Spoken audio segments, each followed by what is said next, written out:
In a strongly worded editorial published by Pakistan's Dawn, India has been labelled as a killjoy neighbour, marking as unprecedented downturn in relations between the two countries.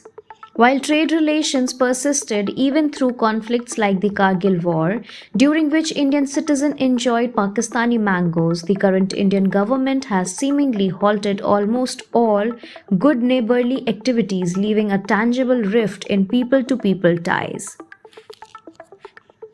India and Pakistan, two nuclear armed neighbors, have historically shared a complex relationship marred by conflict but also punctuated by periods of cultural exchange and trade.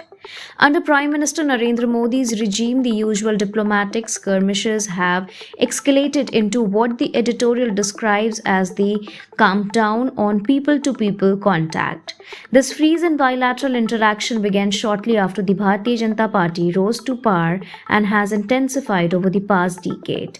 The latest bone of contention appears to be the blocked release of Pakistan's 2022 cinematic hit, The Legend of Maula Jatt, which was said to debut in India on October 2nd, a date chosen to honor Mahatma Gandhi's legacy of peace. The editorial in Dawn asserts that India's political landscape, dominated by right-wing factions, has aggressively stifled culture interaction. By halting the release of The Legend of Maula Jatt, reportedly due to pressures from these groups, India has further deepened the fissure between the two nations. The editorial poignantly questions the logic. How is importing Pakistani chemical acceptable but watching a Pakistani film anti-national? This disconnect points to a larger, more troubling pattern of serving cultural ties while keeping formal trade through reduced relatively intact.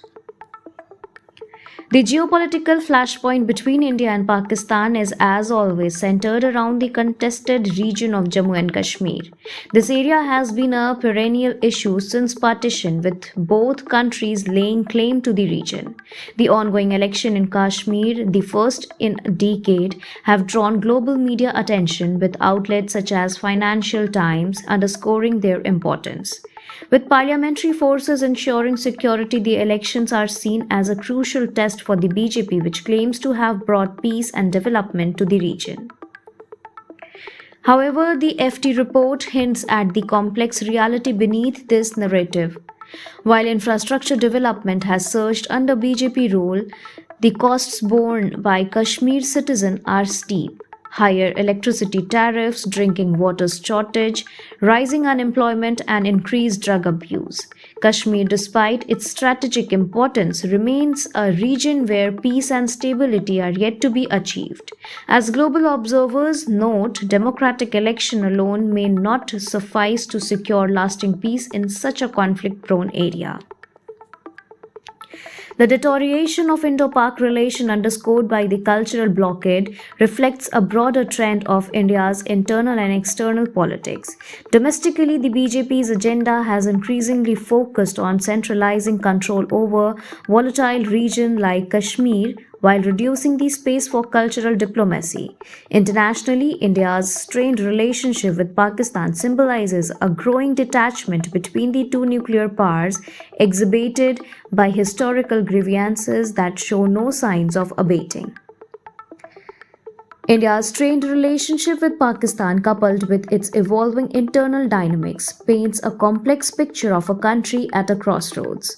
While the Modi government's policy have reshaped India's geopolitical stance, particularly in regard to Pakistan and Kashmir, the internal socio-economic shifts reflected in the surge of AC purchases and growing wine culture reveal a nation grappling with both tradition and modernization. As global media continues to watch, India's choices on the international and domestic fronts will undoubtedly have far-reaching implications, shaping its future role on the world stage.